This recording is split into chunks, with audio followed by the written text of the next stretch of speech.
My favorite part of this book is when Olivia complains she doesn't have a boyfriend. Elizabeth says it's okay to be single, and Olivia counters with the fact that literally everyone in this school has been shipped with someone else. So true. Argo Funk Book Review, Argo Funk Book Review. For the next 2 weeks, Sweet Valley High is offering bonus courses on things like dress design and filmmaking. Elizabeth and her friends get assigned to painting, while Jessica gets assigned to electronics. She is appalled that she's being forced to spend time with a bunch of nerds, something she probably should have thought of before she signed up for the course. Jessica is also angry at her friend Lila. Lila's dad is dating a daytime soap opera star, and Lila won't shut up about it. What a self-centered braggart. Please, Jessica, we all know you'd do the exact same thing if your parent was dating a celebrity. Stop pretending you're better than Lila. Also, why do the kids at Sweet Valley High care so much about this daytime soap opera? They're all in school when the show airs, so none of them can have ever watched it. The painting teacher is Stuart Backman, who just graduated from college, and boy is he handsome. He should be an artist's model, not an artist. As the title indicates, Olivia gets a huge crush on him. He's nice to her because she's the best student, but she mistakes his friendly encouragement for love. Olivia researches a bunch of art magazines and wears an attention-grabbing outfit. She goes to art class early, where Stuart tells her he'd be happy to meet with her anytime because she's got special talent. He winks at her as he says this, which strikes me as wildly inappropriate for a teacher to do. She's got an obvious crush on you, Stuart. Don't encourage that. In fact, you should actively discourage that. Elizabeth and her friend disagree if Olivia has a crush or not. But Olivia asks them things like, "Don't you guys think he's the most adorable guy in the world?" There shouldn't be any disagreement after that, right? She clearly has a crush on the dude. And she hogs all of Stuart's attention during class, and the other students get annoyed. With the electronics class, their assignment is to make something in 2 weeks.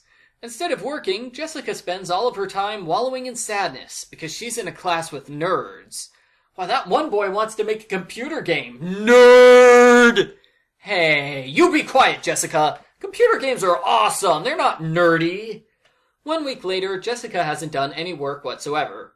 That's right. The class is half over and she hasn't even started yet. She hasn't even thought of what project she'll do.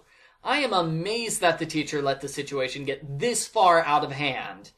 Inspiration strikes when Jessica decides she really hates Lila's bragging. So she's going to make a lie detector to prove Lila is full of baloney. But making a lie detector involves work, and Jessica hates work. So she seduces Randy Mason and forces him to do it for her. It's the exact same thing that happened in book 14. Ugh, why did you have to remind me of that disaster piece? Olivia becomes obsessed with Stuart. She gets his address from his college, and she goes to his apartment early Saturday morning.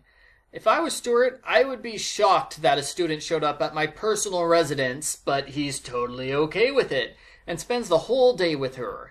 He also goes out to an art talk with her, and asks her opinion on a present for Monica, his girlfriend. Oh, it's for me, Olivia decides. He's getting me a birthday present. A classmate named Rod Sullivan appears. He likes Olivia and asks her out on a date a few times. Clearly, the book has decided she needs someone to fall back onto when the thing with Stuart falls apart. Stuart invites Olivia to a fancy art exhibit on Friday, which is her birthday, and she starts dreaming that he'll whisk her away in a romantic embrace.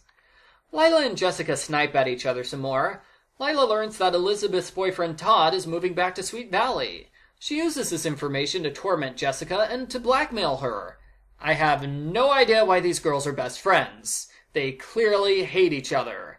The blackmail isn't much besides, "Hey, give me your dress. I need a dress as my final project for dressmaking class." So both Lila and Jessica finish class by taking credit for somebody else's work. Maybe that's why they're best friends. They're both cheaters. Anyway, Jessica's lie detector is a hit with all the students, and it's revealed that Lila was telling the truth about the soap opera the whole time. So Jessica was getting worked up over nothing.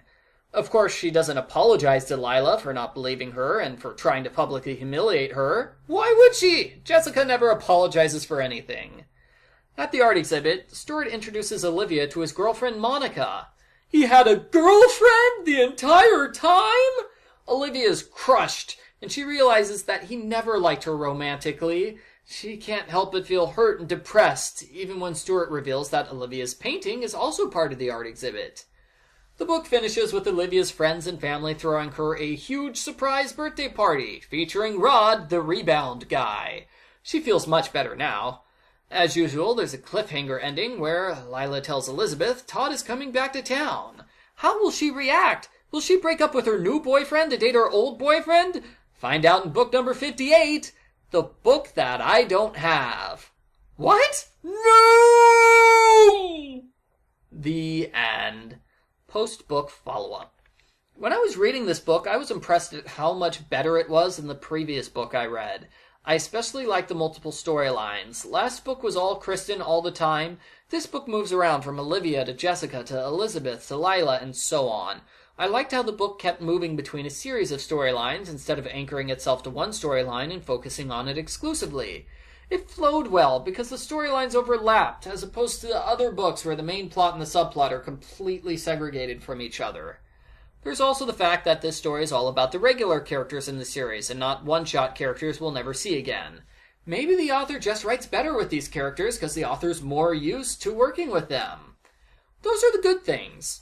The bad thing is, well, the story. Olivia is crazy obsessive in this book, to the point where it's utterly ridiculous for Stuart not to know what's going on. He invites her into his home and goes on dates with her. He compliments her while winking. How does he think this is platonic behavior? It's not!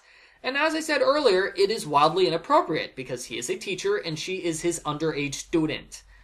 I probably would have complained more about Olivia's behavior, except Elizabeth stands as a counterpoint. I'm glad there's at least someone out there who realizes the situation is wrong.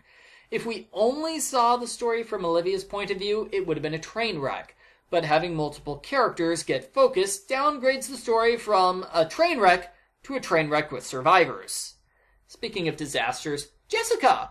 Now that we're 5+ years into the series, Jessica has mellowed out a bit and become a more likable character. You can see that if you compare this book's Seduce Randy storyline with book 14's Seduce Randy storyline. Jessica is less malicious and outright nasty here. I'm glad they're making her a better person, but she's extra mean and nasty to her best friend Lila, which completely cancels out the fact that she's kind of a better person now, so she's still awful. Overall, the book is better than I expected, much better than I expected given the premise. I would recommend it to a fan of the series. But with somebody who's not a fan of the series, I would warn them to stay away, because it's about a creepy student-teacher relationship and best friends hating each other for no reason. I just wish Olivia's story had been something different, like, I don't know, a love triangle her with Rod and Roger, and because then I could wholeheartedly endorse the storyline, the general premise, as it is a creepy teacher crush. I give Sweet Valley High number 57, Teacher Crush, an 8 out of 10.